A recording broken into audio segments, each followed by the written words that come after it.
아주 먼 옛날, 가난하지만 자신보다 불쌍한 사람들을 더욱 아끼는 농부가 살고 있었어요. 그 농부는 자신이 입던 옷까지 벗어줄 정도로 착했어요. 그러던 어느 겨울날, 농부의 집에 양식이 떨어졌어요. 농부는 할 수 없이 옆 동네 사는 형에게 쌀을 빌리러 갔어요. 다행히 형에게서 쌀 한 자루를 얻었답니다. 농부는 쌀 한 자루를 들고 눈길을 조심스럽게 걸어가고 있었어요.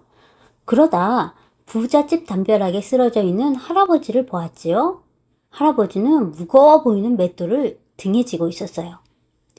할아버지, 추운데 여기서 뭐 하세요? 아, 글쎄, 이 집에서 하룻밤 재워져 달라고 했더니 쫓아내지 뭔가. 할아버지는 몸도 가누기 힘든지 계속 콜록콜록 거렸지요. 농부는 불쌍한 할아버지를 업고 집으로 돌아왔어요. 농부는 할아버지를 위해 얼마 안 되는 쌀로 죽을 만들었어요. 할아버지, 이것 좀 드세요. 젊은이, 혹시 내 등에 있던 맷돌 못 봤나? 아, 맷돌이요? 걱정 마세요. 저 구석에 잘 두었어요. 정말 착한 사람이구려. 내가 은혜를 입었는데 가진 거라고는 저 맷돌 뿐이니 부디 저거라도 받아주시오. 아닙니다. 저는 받을 수 없습니다. 농부는 계속 안 받겠다고 거절을 했어요. 차가운 바람이 아직 잠들어 있는 농부를 깨웠어요. 농부는 힘겹게 눈을 뜨고 자리에서 일어났어요. 그런데 옆에 자고 있던 할아버지가 온데간데 없었어요. 맷돌 위에는 편지 한 장이 놓여 있었지요. 이 맷돌을 돌리면서 갖고 싶은 것을 말하면 다 이루어질 것이요.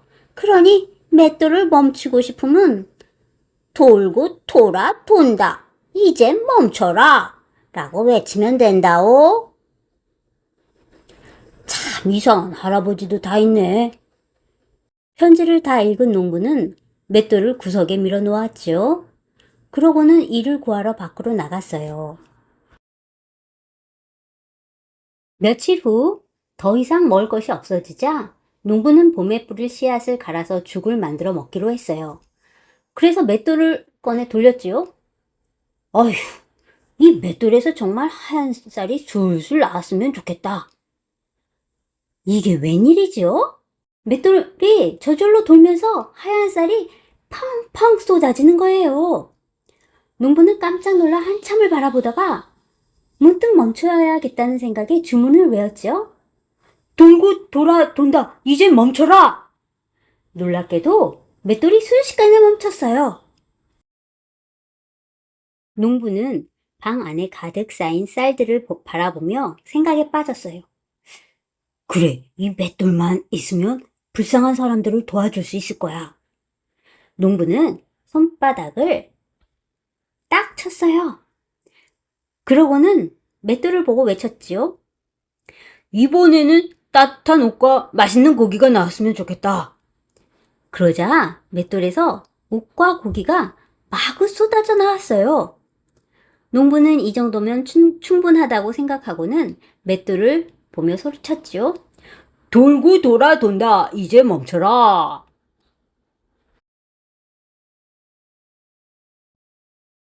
다음 날부터 농부는 집집마다 돌아다니며 맷돌에서 나온 것들을 불쌍한 사람들에게 나누어 주었어요. 이 소문은 멀리 퍼져 여기저기에서 힘들고 가난한 사람들이 우르르 몰려들었답니다. 농부는 불우한 이웃들을 돕는 것이 너무 즐거웠어요. 하지만 이 소문을 듣고 배가 아픈 사람이 있었지요. 바로 할아버지를 내쫓은 욕심꾸러기 부자였어요. 욕심꾸러기 부자는 며칠 동안 끙끙 앓다가 꾀를 내었어요. 그래, 거지들을 다 부르는 거야. 아마 그 거지들 중에 신기한 맷돌을 갖고 있는 사람이 또 있을 거야. 욕심꾸러기 부자는 매일매일 거지들을 불러 모았어요. 하지만 거지들 가운데 신기한 맷돌을 갖고 있는 사람은 아무도 없었지요. 야, 이놈들아! 먹기만 하고 맷돌 하나 주는 놈이 없냐? 욕심꾸러기 부자는 몽둥이를 들고 거지들을 다 내쫓았어요. 그러고는 방에 누워 어떻게 하면 신기한 맷돌을 가질 수 있을까 곰곰이 생각했지요. 그러다가 벌떡 일어나 무릎을 탁 쳤어요. 맞아. 그냥 훔치면 되는 것을 왜 이 고생을 했을꼬? 밤이 되자 욕심꾸러기 부자는 농부의 집에 몰래 들어가 맷돌을 훔쳤어요. 그리고 욕심꾸러기 부자는 엎지겁 어두운 길을 달리면서 생각했지요. 동네에서 이 맷돌을 쓰면 들킬 거야. 그래, 멀리 도망가야겠다.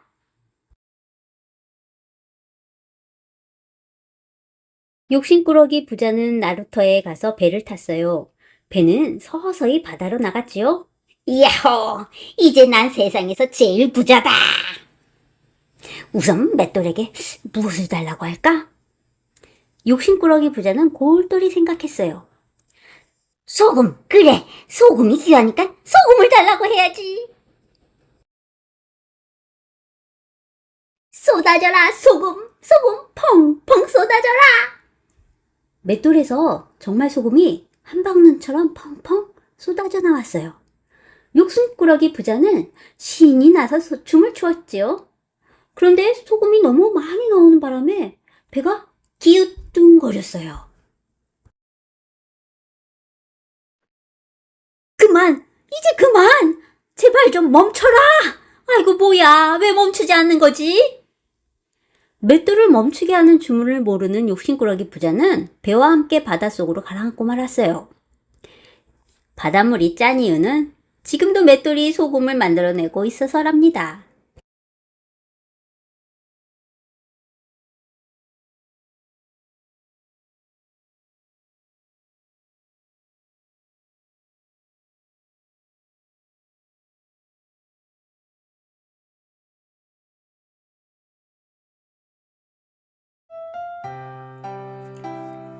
활을 잘 쏘는 아이 주몽.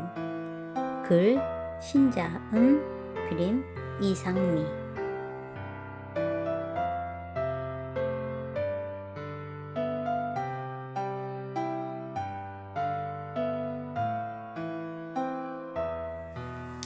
아득히 먼 옛날 하늘나라에 해모수 왕자가 살고 있었어요. 어느 날 해모수는 5마리 용이 끄는 마차를 타고 땅으로 내려왔다가 하백의 딸 유화를 만났어요.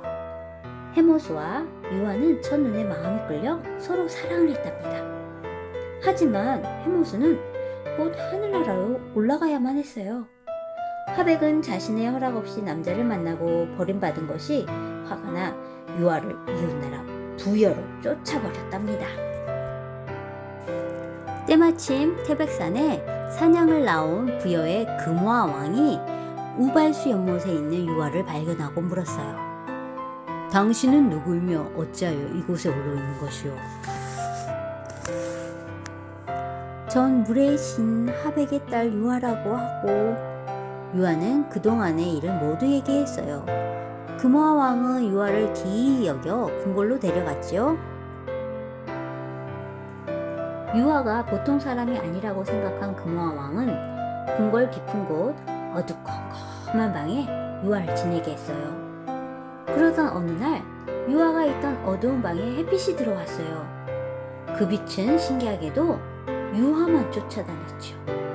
빛을 피해 여기 숨어도 저기 숨어도 소용이 없었어요. 그날부터 유화의 배가 점점 불러오더니 얼마 후 유화는 알을 낳았어요. 사람이 알을 낳다니, 여봐라, 당장 저 알을 갖다 버려라. 금화왕이 명령했어요. 신하들은 알을 마구간에 버렸어요. 그런데 산하게 날뛰던 말들이 모두 알을 피해 구석으로 가는 게 아니겠어요? 이상한 일이로다. 알을 깊은 숲속에 내다 버려라. 신하들은 명령에 따라 숲속에 알을 버렸지요. 그랬더니 이번엔 산짐승들이 알을 품어주었어요. 뿐만 아니라 하늘에서 햇살이 내려와 살포시 알을 감싸주었죠. 놀란 금화왕은 알을 유이에게 돌려주었어요. 며칠 뒤 알을 깨고 사내 아이가 나왔어요. 아이는 쑥쑥 자랐고 몸집도 또래 친구들보다 훨씬 컸답니다. 특히 아이의 활솜씨는 아주 대단했어요. 아무리 먼 거리에서 활을 쏘아도 백발백중이었죠. 그 소문은 온 나라에 퍼졌고 사람들은 아이를 주몽이라 불렀어요. 주몽이란 활을 잘 쏘는 사람이란 뜻이죠. 주몽은 건강하고 영리한 청년으로 자랐어요. 그리고 금화왕의 7 왕자들과 함께 말을 타고 사냥을 다녔죠. 그런데 7 왕자들은 주몽의 뛰어난 재주를 시기했어요. 7 왕자들은 주몽과 어떤 재주 겨루기를 하든 번번이 지기만 했지요. 우리는 사슴 1마리밖에 못 잡았는데 주몽은 10마리나 잡았어. 화가 난 왕자들은 사슴을 빼앗고 주몽을 나무에 꽁꽁 묶어놓고는 집으로 돌아갔어요. 그런데 얼마 지나지 않아 주몽이 뿌리째 뽑힌 나무를 등에 지고 걸어오는 게 아니겠어요? 이 모습을 본 첫째 왕자가 금화왕에게 말했어요. 아버지, 주몽은 보통 사람이 아닙니다. 그냥 두면 큰일을 저지를 겁니다. 왕자의 말에 금화왕은 주몽을 시험해 보기로 했어요. 주몽, 너는 이제부터 마국간에서 말을 보살피도록 해라. 그날부터 주몽은 말을 돌보는 일을 하게 되었답니다. 하루는 유아가 주몽을 찾아와 말했어요. 주몽, 잘 들어라. 너는 하늘의 자손이다. 언젠가는 이곳을 떠나 큰 일을 하게 될 테니 날쌔고 훌륭한 말을 찾아 놓아라. 어머니의 말을 듣고 주몽은 꾀를 냈어요. 마국간에 있는 말 중에 제일 날쌘 말의 혀에다가 바늘을 찔러둔 거예요. 다른 말들은 잘 먹어서 피둥피둥 살이 올랐지만 날쌘 말은 먹지도 마시지도 못해 점점 말라갔죠. 어느 날 마국간 애들은 금화왕이 말했어요. 열심히 일했구나. 상으로 저 비쪽 말을 너에게 주마. 원하던 말을 얻게 된 주몽은 속으로 빙그레 웃었지요. 그동안 고생 많았지? 주몽은 바늘을 뽑아주고 날쌘 말을 정성껏 보살폈어요. 그러자 말은 이내 튼튼해져 부여에서 제일 빠르고 훌륭한 말이 되었답니다. 날이 갈수록 왕자들은 불안해하며 주몽을 더 미워했어요. 재주 많은 주몽이 우리를 제치고 왕이 되면 어떡하지? 7 왕자들은 결국 주몽을 없애기로 마음먹었어요. 이 사실을 눈치챈 유아가 황급히 마국간으로 달려와 말했어요. 주몽, 어서 도망가거라. 왕자들이 너를 잡으러 오고 있어. 주몽은 어머니와 헤어지는 게 슬펐지만 친구 3명과 함께 남쪽으로 도망쳤어요. 달리고 달리다 보니 어느덧 압록강에 이르렀죠. 주몽, 더 이상 갈 수가 없어. 이제 어떡하지? 배도 없으니 꼼짝없이 잡히고 말겠어. 바로 그때 주몽이 활로 강물을 내리치며 외쳤어요. 나는 하늘의 아들이며 물의 신 하백의 손자다. 어서 우리가 강을 건너게 해다오. 그러자 강 가운데서 물고기와 자라들이 떠오르더니 서로 꼬리에 꼬리를 물고 다리를 만들었어요. 주몽과 친구들은 재빨리 강을 건넜지요. 주몽이 강을 건넌다. 놓치지 말고 뒤쫓아가라. 그러나 물고기와 자라는 이미 물속으로 들어간 뒤였고 병사들은 허우적거리다 물에 빠지고 말았지요. 강을 무사히 건넌 주몽 일행은 남쪽으로 내려가 나라를 세웠어요. 이 나라가 바로 고구려랍니다. 주몽은 고구려의 왕이 되었고 백성들은 주명을 동명왕이라 부르며 극진히 따랐지요. 그 후 동명왕은 오랫동안 고구려를 다스리다가 어느 날 갑자기 하늘로 올라가 내려오지 않았대요. 나는 왕이 되기까지 너무나 힘들고 어려운 길을 걸어왔어요. 하지만 꿈과 희망을 잃지 않고 험한 길을 헤쳐나갔죠. 꿈을 이루려면 노력과 용기가 필요하답니다.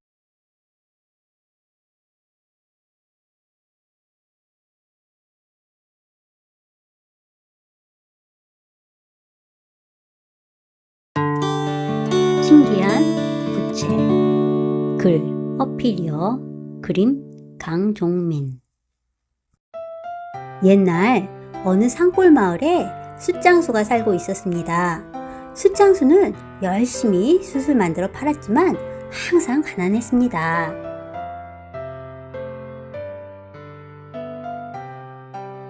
어느 날 숯을 만들 나무를 하러 가던 숫장수는 산길에서 빨간 부채와 파란 부채를 주었습니다.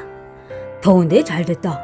숫장수는 빨간 부채로 시원하게 부채질을 했습니다. 이게 뭐야? 왜 갑자기 내 코가 길어지는 거지? 숫장수는 깜짝 놀라 부채질을 멈추었습니다. 너무 놀라 이마에 땀이 나자 이번에는 파란 부채로 부채질을 했습니다. 아니, 내 코가 원래대로 돌아왔잖아. 숫장수는 잠시 생각을 하고는 부채 2개를 들고 집으로 돌아왔습니다.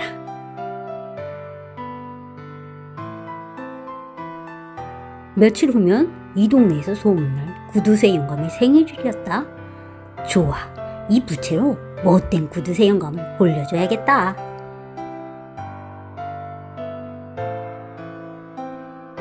구두쇠 영감의 생일날 잔치에 참석한 숫장수는 빨간 부채로 몰래 구두쇠 영감의 얼굴에 부채질을 했습니다. 그러자 구두쇠 영감의 코가 부채질을 할 때마다 길어져 결국 땅바닥에 닿게 되었습니다.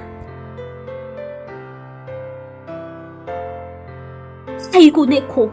내가 큰 병에 걸린 게 틀림없어. 이를 어쩌면 좋을꼬? 구두쇠 영감은 자신의 병을 고쳐주는 사람에게 자기 재산의 절반을 주겠다고 소문을 냈습니다. 하하, 내 이럴 줄 알았지. 슬슬 구두쇠 영감 집으로 가볼까? 숫장수는 파란 부채를 들고 구두쇠 영감을 찾아갔습니다. 영감님, 병을 고치는 동안 눈을 뜨면 큰일이 나니 절대 눈을 떠서는 안 됩니다. 구두쇠 영감이 눈을 감자 숫장수는 파란 부채로 부채질을 해 코를 원래대로 해놓았습니다. 구두쇠 영감의 재산 절반을 받은 숫장수는 부자가 되었습니다. 부자가 되어 편하게 지내게 된 숫장수는 엉뚱한 생각을 했습니다. 내 코가 얼마나 길어질 수 있을까? 그리고는 빨간 부채로 계속 부채질을 했어요. 코가 하늘에 닿을 때까지 말이에요. 마침 숫장수의 코가 뚫고 지나간 구름 위에는 옥황상제가 쉬고 있었습니다. 저 이상한 것이 무엇이냐? 궁금하니 잡아당겨 보아라.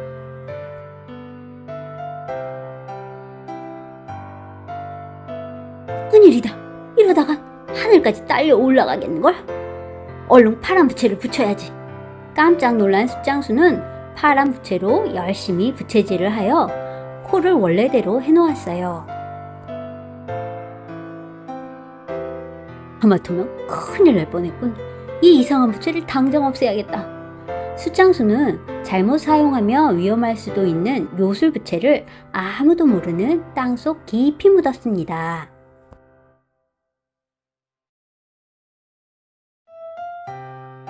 금토끼, 은도끼.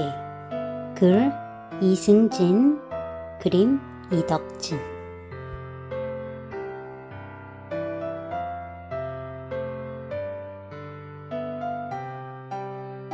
옛날 어느 마을에 마음씨 착한 나무꾼이 살고 있었어요. 나무꾼은 날마다 아침 일찍 산에 올라가 해가 저물 무렵까지 나무를 베었어요. 그리고는 나무를 팔아 늙으신 홀어머니를 정성껏 모셨지요. 그러던 어느 날 나무꾼이 점심을 먹고 다시 나무를 베고 있었어요. 휙! 도끼가 나무꾼의 손에서 미끄러져 연못에 빠지고 말았답니다. 아이쿠, 이런 내 도끼! 나무꾼은 어찌할 바를 몰라 땅바닥에 털썩 주저앉았어요. 이를 어쩌나, 하나밖에 없는 도끼인데 이제 어떻게 나무를 베지? 그때였어요. 연못에서 갑자기 물거품이 일더니 하얀 옷을 입은 산신령이 나타났어요. 내가 연못에 도끼를 빠뜨렸느냐? 산신령이 나무꾼을 보며 물었어요. 예, 나무를 베다가 그만. 그럼 이 금도끼가 내 도끼냐? 산신령이 번쩍이는 금도끼를 들어보이며 물었어요. 아닙니다. 그 도끼는 제 것이 아닙니다. 나무꾼은 고개를 저으며 대답했지요. 나무꾼의 말을 들은 산신령은 고개를 끄덕이고는 연못으로 사라졌어요. 잠시 후 물거품이 일며 산신령이 다른 도끼를 들고 나타났어요. 그러면 이 은도끼가 내 도끼냐? 산신령이 은도끼를 보여주며 물었어요. 아닙니다. 그것도 제 도끼가 아닙니다. 제 도끼는 쇠도끼입니다. 산신령은 다시 연못으로 사라졌다 나타났어요. 그렇다면 이 낡은 쇠도끼가 내 도끼냐? 산신령의 손에는 나무꾼의 쇠도끼가 들려 있었어요. 예, 맞습니다. 그 쇠도끼가 바로 제 도끼입니다. 그제서야 나무꾼은 환하게 웃으며 대답했지요. 허허허, 참으로 정직한 나무꾼이로구나. 이 금도끼와 은도끼는 선물로 줄 테니 가져가거라. 산신령은 나무꾼의 정직한 마음에 감탄하며 쇠도끼와 함께 금도끼와 은도끼도 선물로 주었답니다. 정직한 나무꾼은 금도끼와 은도끼를 팔아 큰 부자가 되었어요. 부자가 된 나무꾼의 이야기는 금세 온 마을에 퍼졌답니다. 그리고 소문은 같은 마을에 사는 욕심쟁이 나무꾼의 귀에까지 들어갔지요. 그 녀석이 부자가 되었다고? 나도 금도끼와 은도끼를 얻어서 큰 부자가 되어야겠다. 욕심쟁이 나무꾼은 서둘러 산으로 올라갔어요.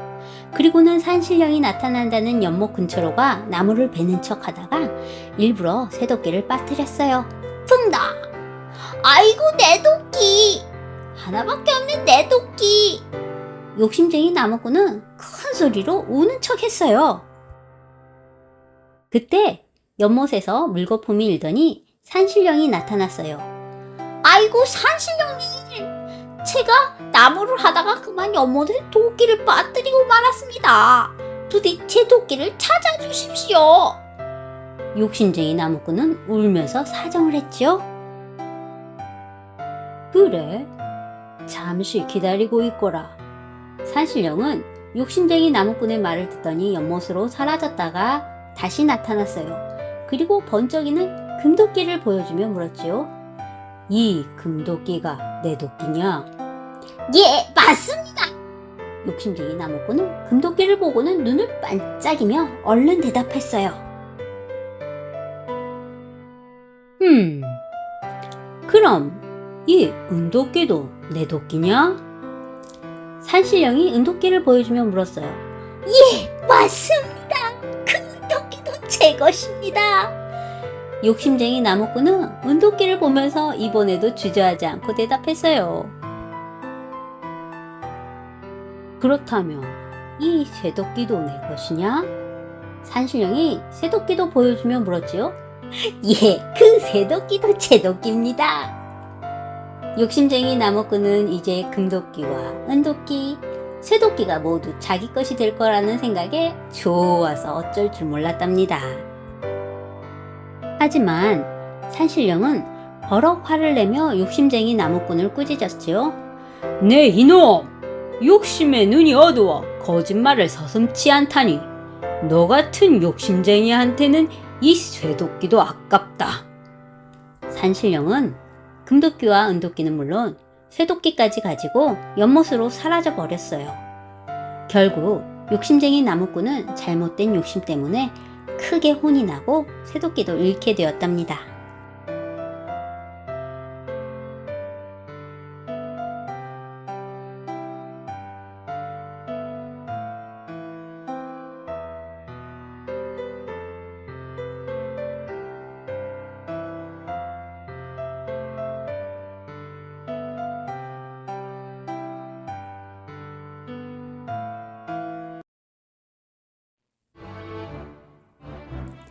좁쌀 한 톨로 장가 들기.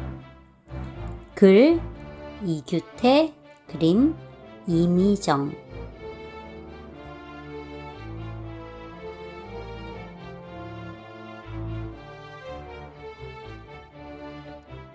충청도 어느 시골에 노총각이 있었어요. 착하고 똑똑했지만 너무 가난해서 장가를 못 갔지요.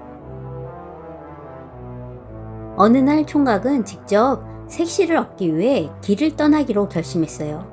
그래서 집신을 잔뜩 만들어 어깨에 주렁주렁 메고 부엌으로 들어갔어요. 어디 가져갈 양식이 있나? 이런, 좁쌀 한 톨밖에 없네. 총각은 할 수 없이 좁쌀 한 톨을 호주머니에 넣고는 집을 나섰어요. 깊은 산길을 걷다 보니 날이 너무 어두워졌어요.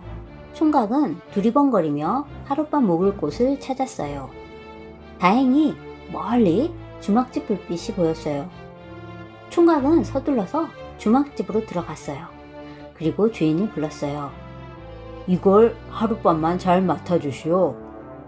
아이고, 예, 그러지요. 주인이 받은 것은 좁쌀 한 톨이었어요. 이게 뭐야? 이상한 사람 다 보겠네. 주인은 좁쌀 한 톨을 마당에다 아무렇게나 던져버렸어요. 다음날 아침, 주인장, 내가 어제 맡긴 좁쌀을 주시오. 아, 그거요? 간밤에 쥐가 먹은 모양인데 다른 좁쌀로 드리리다. 안 돼요, 안 돼. 꼭 그 좁쌀이야만 돼요. 아이고, 쥐가 먹어버린 걸 어떡합니까? 그럼 좁쌀을 먹은 쥐라도 주시오. 안 주면 절대 여기서 나가지 않을 거요. 총각은 마당에 벌렁 누워 소리쳤어요. 주인은 할 수 없이 쥐를 잡아주었지요. 지난밤에 조그만 생쥐가 쪼르르 달려와 좁쌀을 먹고 말았던 거예요. 칙칙칙칙. 쥐를 들고 뚜벅뚜벅 걸어가다 보니 어느새 별이 총총히 떠올랐어요. 총각은 가까이 보이는 주막집에 들어가 쥐를 주인에게 맡겼어요. 아이고, 뭐야, 이런 걸 맡기다니. 황당한 주인은 마루 밑에 쥐를 던져버렸어요. 해가 뜨자 총각은 쥐를 달라고 했지요. 쥐? 고양이가 잡아먹었는데? 뭐예요? 그럼 그 고양이라도 내놔요. 총각은 기둥을 붙잡고 계속 때를 썼어요. 어이없는 주인은 할 수 없이 고양이를 총각에게 주었지요. 지난밤에 고양이가 살금살금 다가와 생쥐를 잡아먹고 말았던 거예요. 야옹. 해가 산 너머로 넘어가고 총각은 다시 하룻밤을 지낼 주막집을 찾아 들어갔어요. 그리고 고양이를 주인에게 맡겼죠. 고양이를 받은 주인은 아무 생각 없이 고양이를 계집 옆에 묶어 놓았어요. 다음날 아침 총각이 방문을 열고 나오자 주인이 허겁지겁 뛰어왔어요. 미안하게 됐네. 밤새 개가 고양이를 그만. 예? 어제 그렇게 신신당부를 했잖아요. 그럼 저 개라도 주세요. 총각은 개의 목에 걸려있는 줄을 잡고 놓지 않았지요. 주인은 총각을 떼어내려고 애쓰다가 결국 개를 총각에게 주었어요. 지난밤에 사나운 개가 달려들어 고양이를 꽉 물고 말았던 거예요. 망망! 얼마를 갔을까? 날이 또다시 어두워졌어요. 총각은 개를 끌고 주막집으로 들어갔어요.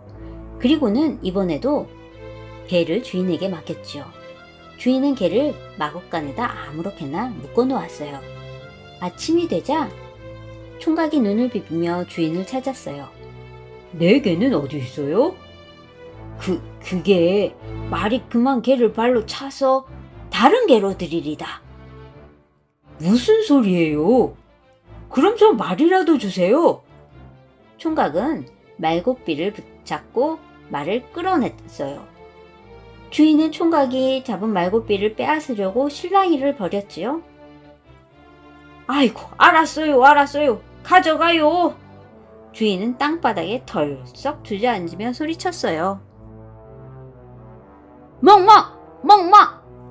지난밤에 개가 짖자 화가 난 말이 그만 개를 빵! 차버리고 말았던 거예요. 말을 타고 뚜벅뚜벅 가다 보니 멀리 주막집이 보이기 시작했어요. 옳지, 저기서 하룻밤 묵어야겠다. 총각은 주인장에게 말을 잘 보관해달라고 부탁을 했지요. 하지만 외양간에 묶어놓은 말이 그만 황소의 뿔에 받치고 말았지요. 다음날 아침 이 사실을 한 총각은 주막집 황소 뿔에 매달렸어요. 뭐예요? 그럼 이 황소라도 내놓으세요. 주인과 총각은 한참 동안 옥신각신하다 결국 주인은 황소를 총각에게 주고 말았지요. 지난밤에 황소가 자기의 여물을 뺏어 먹는 말을 뿔로 그만 받아버렸던 거예요. 어느덧 총각은 한양에 도착했어요. 그리고 날이 저물자 또 주막집에 들어갔지요. 이 황소를 하룻밤 잘 부탁드립니다. 이번 주인은 황소를 외양간에 정성껏 메어 놓았어요. 그런데 다음날 황소가 없어진 거예요. 주인, 내 황소가 어딨죠? 어떡하나, 어젯밤 우리 아들놈이 그만 팔아버렸네 그려. 뭐라고요? 누구에게 팔았는데요? 저 언덕 너머 정승집이라네. 살금살금 지난밤에 주인집 아들이 몰래 황소를 훔치고 말았던 거예요. 정승집으로 뛰어간 총각은 대문을 벌컥 열고 들어갔어요. 정승집은 막내딸의 생일이라 흥겨운 잔치가 벌어지고 있었지요. 내 소를 작은 사람 나오시오! 갑자기 잔치집 분위기가 엉망이 되었어요.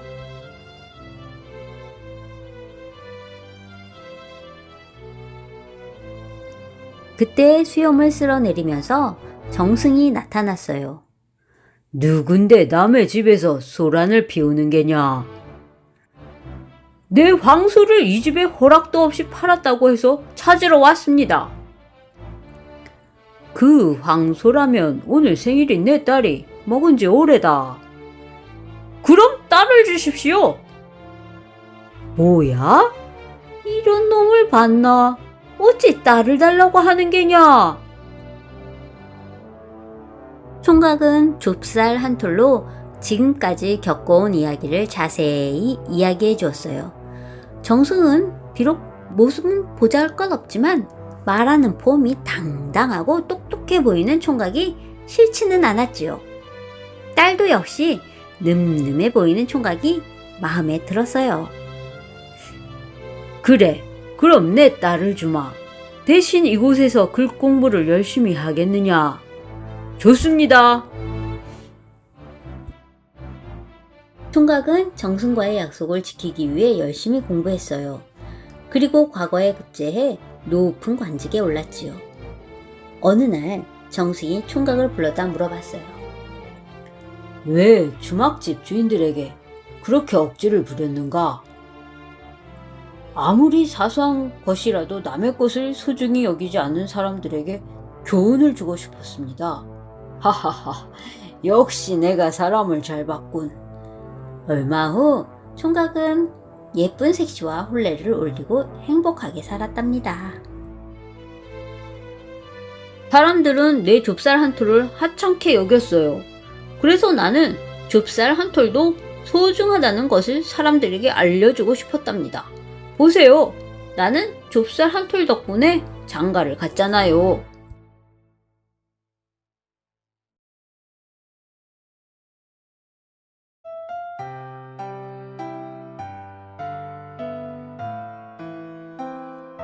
비 오는 날 슬피 우는 개구리.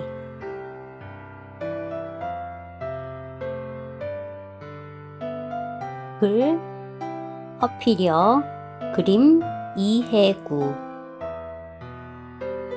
옛날에 엄마 개구리와 아기 개구리가 살고 있었습니다.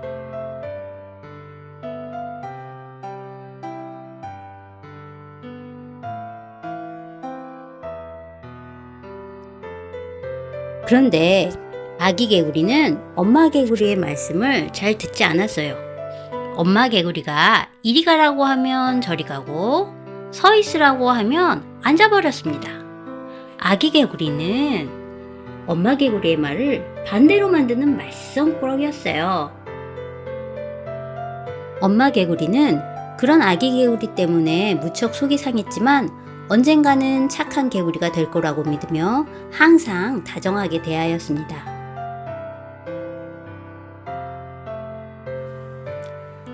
아가야, 오늘은 노래 연습을 하자. 자, 엄마를 따라해봐. 개굴개굴 굴개굴개굴개굴개.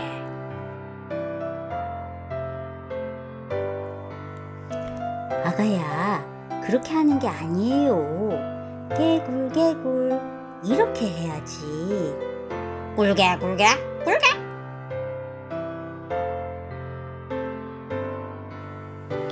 엄마 개구리는 속이 상해서 눈물을 흘렸습니다. 그러나 아기 개구리는 전혀 아랑곳하지 않았어요. 아휴, 어떻게 해야 이 아이의 나쁜 버릇을 고칠 수 있을까? 하지만 특별한 생각이 떠오르지 않았습니다.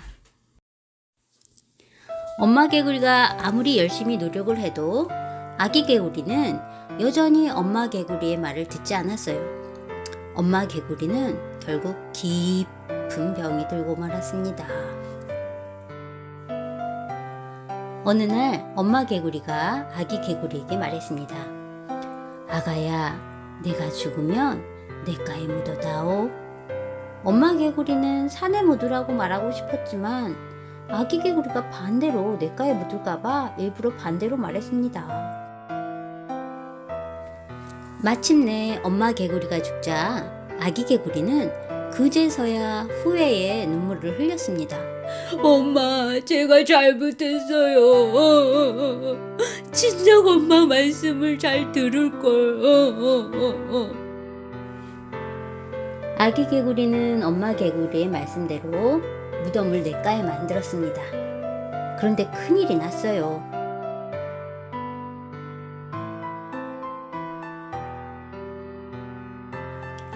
장대 같은 비가 내리기 시작하더니 금세 엄마 개구리의 무덤을 휩쓸고 지나가 버렸습니다. 놀란 아기 개구리가 엄마 개구리의 무덤으로 정신없이 뛰어갔지만 엄마 개구리의 무덤은 보이지 않았습니다. 엄마, 제가 또 반대로 할까봐 냇가에 묻으라고 하신 거군요. 아기 개구리는 후회하며 서럽게 울었지만 엄마 개구리의 무덤을 찾을 수는 없었습니다. 지금도 비만 오면 개구리들은 그때 무덤을 생각하고 개굴개굴 하고 슬피 운대요.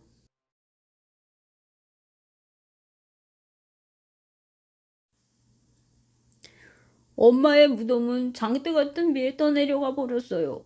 나는 서럽게 울었지만 후회하기에는 이미 늦었다는 걸 알았죠. 여러분, 부모님이 살아계실 때 효도해야 한답니다.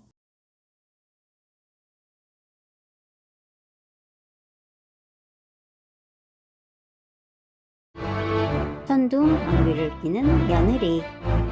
글 허피려 그림 이상윤.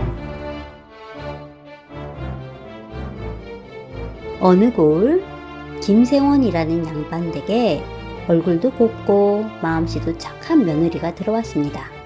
그런데 어찌된 일인지 날이 갈수록 며느리의 얼굴이 누렇게 뜨고 점점 야위어 갔습니다.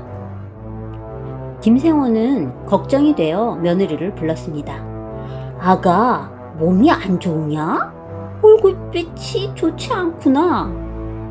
며느리는 얼굴을 붉히며 모기 소리만한 목소리로 대답했습니다. 아버님, 부럽습니다만 제가 시집온으로 방귀를 한 번도 뀌지 못해 그렇답니다. 이 말을 들은 시아버지는 웃음을 터뜨리며 말했습니다. 난 또 무슨 일이라고? 얘야, 괜찮으니 마음 놓고 방귀를 뀌거라. 제 방귀는 너무 센걸요. 허허, 얼마나 센지 어디 보자꾸나. 아버님, 그러면 문고리를 꼭 잡고 계세요? 김생원은 며느리의 행동이 우스웠지만 며느리의 말대로 문고리를 꼭 잡았습니다. 펑! 펑! 펑! 방구 소리는 마치 천둥 소리 같았습니다.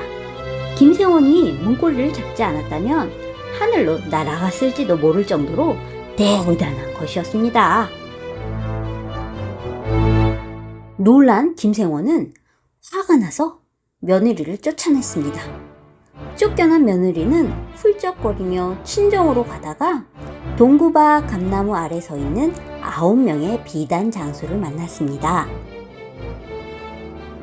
비단 장수들은 맛있게 익은 감이 먹고 싶었지만 감이 너무 높은 곳에 열려 있어서 침만 꿀꺽꿀꺽 삼키고 있었습니다. 이것을 본 며느리가 감을 따주겠다고 했습니다. 말도 안 되는 소리.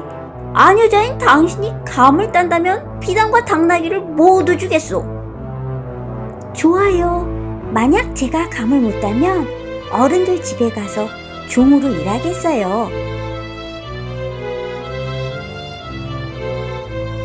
며느리는 9개의 비단짐과 당나귀를 가질 생각을 하자 신이 났습니다. 그리고는 엉덩이를 감나무 밑에다 대고 있는 힘을 다해 방귀를 뀌었습니다. 펑! 방귀 소리에 감나무가 마구 흔들리며 감이 비 오듯이 땅으로 떨어졌습니다. 놀란 비단 장수들이 할 말을 잃고 있는 사이에 며느리는 비단과 당나귀를 끌고 갔습니다. 아내 뒤를 쫓아오던 남편이 이 모습을 보고는 아내를 붙잡았습니다. 전등 같은 방귀도 다 쓰일 때가 있구려. 내가 아버님께 잘 말씀드릴 테니 집으로 돌아갑시다. 비단과 당나귀를 끌고 오는 며느리를 보고 김생원은 깜짝 놀랐습니다. 하지만 아들의 이야기를 모두 들은 김생원은 덩실덩실 춤을 추었습니다. 복방귀를 끼는 며느리야, 이제부터 눈치 보지 말고 실컷 방귀를 끼거라.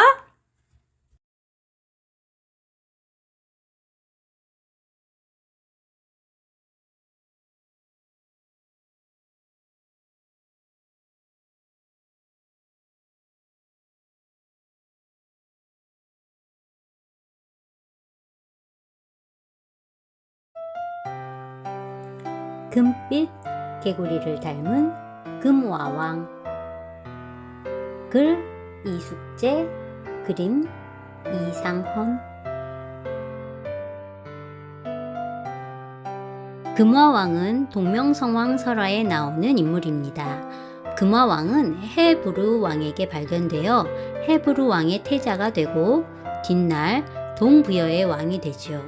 동부여의 역사는 기원전 1세기 무렵에 부여족이 북만주 지역에 세운 부여에서 시작되어 그 뒤 59년에 헤브루 왕이 부여의 동쪽 두만강 유역에 동부여를 세운 거지요. 그때 동부여의 영토는 지금의 함경북도를 포함한 두만강 유역이에요. 동부여는 294년에 고구려의 강규터 대왕에게 정복되어 멸망했답니다.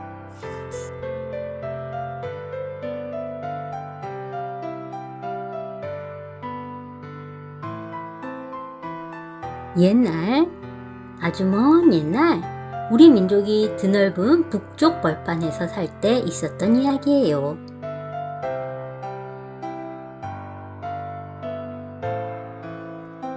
동부여라는 나라에 헤브루 왕이 있었어요. 헤브루 왕은 백성을 아주 잘 다스리는 어진 임금이었죠.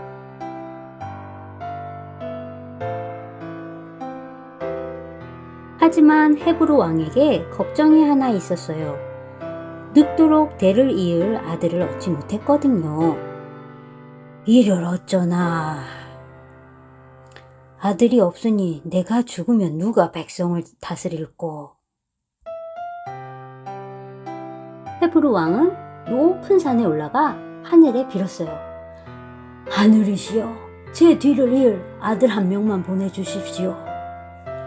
헤브루 왕은 눈이 오나 비가 오나 산에 올라가 하늘에 빌고 또 빌었어요. 그러던 어느 날 헤브루 왕이 잠을 자는데 꿈속에 흰 수염 노인이 나타나 말했어요. 너는 내일 아들을 얻게 될 것이다.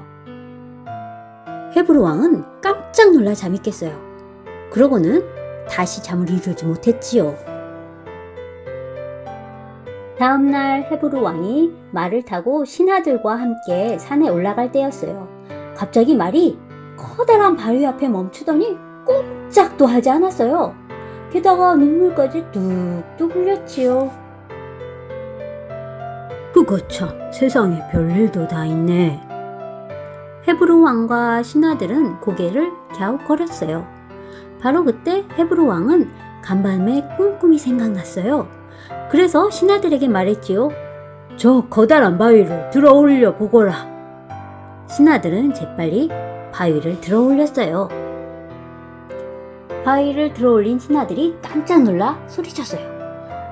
전하, 바위 밑에 아이가 있습니다. 뭐라? 아이가 있다고?